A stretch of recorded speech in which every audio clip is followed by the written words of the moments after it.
Okay, so recently I was cleaning out the cabinet as I was looking at some of my old YouTube comments when one of my regular viewers recommended me this masterpiece, Coyote Ragtime Show. And it is something that I watched back in university, but don't remember much of it. So I decided to sit down and watch it, and man was I impressed. This is one of those old animes that you can instantly feel the mid-2000s rating off of it. Big guns, everyone yelling cool lines, running from explosions.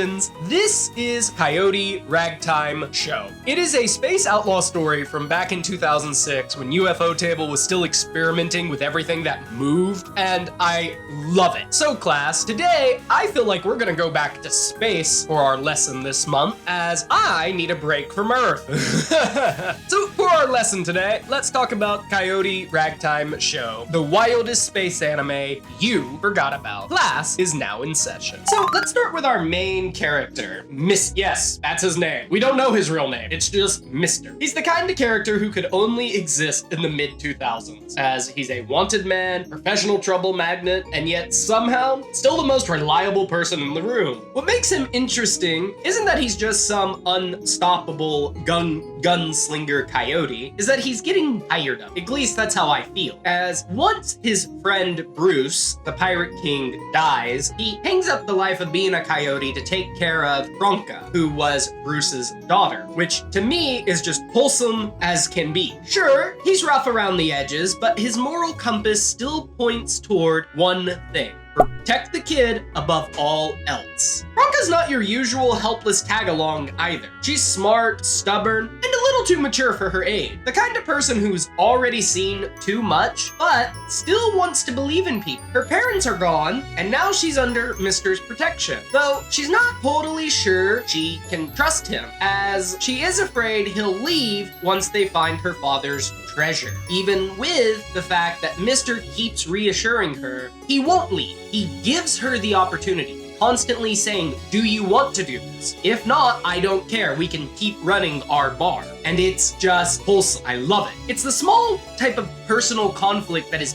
buried inside this loud, chaotic space western, and it just works. It just works, with Franca being the whole heart of the thing. And I love it. Mr. is the most wholesome space dad. Now, what really gives this series its charm is not about them. It's about the little family that forms around them. You got this ragtag crew of old friends, outlaws, weirdos who somehow just make it work.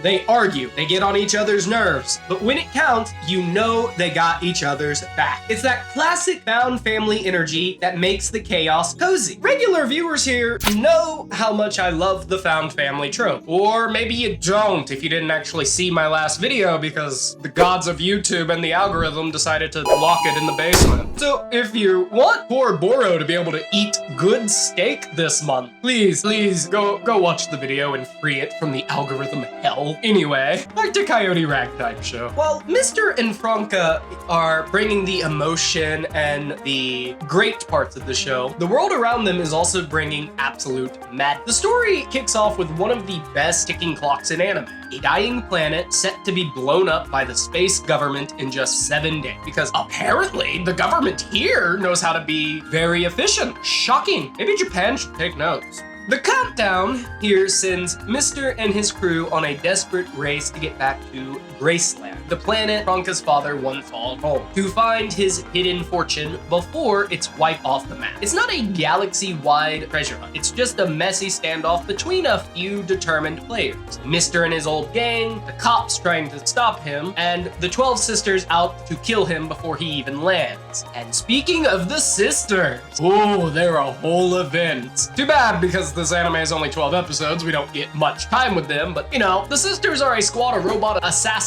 dressed like maids, because 2006, anime was legally required to have a robot maid. Don't care, it's a law.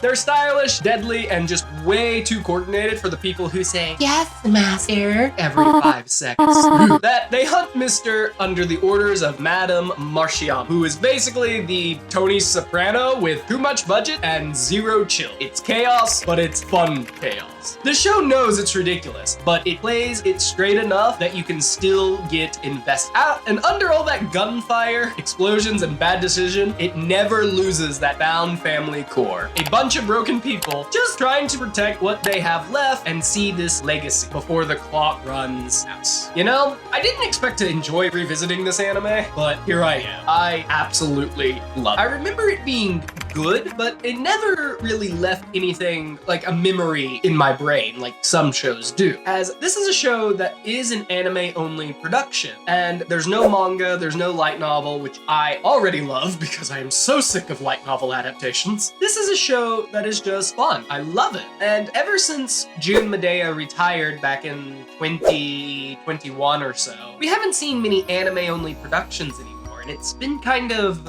sad. And for Coyote Ragtime Show, it's an anime that could have only existed in the mid-2000s. If it came out today, I don't think people would enjoy it as much. I mean, look at the remake of Trigun. It did not do as good because nobody really likes space western anymore. But don't get me wrong, I would love UFO Table to remake this show with their new, beautiful animation style. I may not be a fan of Demon Slayer, but man, do they make that show look good.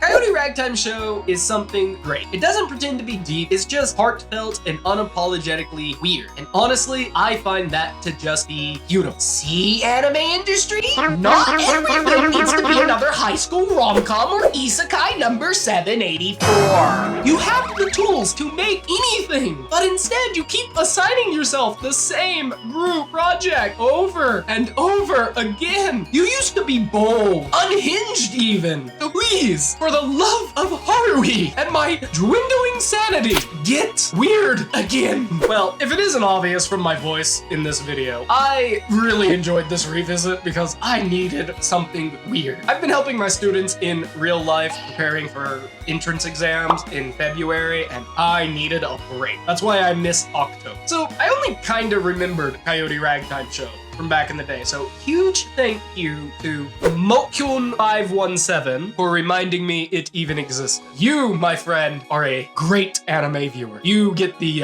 gold star of the month. So thank you once again. If you have any other old school anime you want me to dissect, let me know, and I will definitely take it into consideration. Otherwise, guys, I don't have much else to say. I have a big, long movie video coming out here in a couple weeks that my editor has been dying on for the past few weeks, so he'll be happy if that'll get views. If you can, please subscribe, like the video, watch my other Found Family video, and I will see you all next time. As always, I'm Professor Plague, class dismissed.